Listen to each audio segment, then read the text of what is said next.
SS estetik fizik seçimin, güzellik üçün her bir bilimin.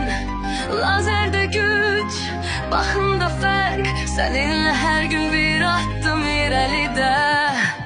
Lazer epilyasiya, dəri kimi ipək, əllərimizdədir gözəlliyin tək.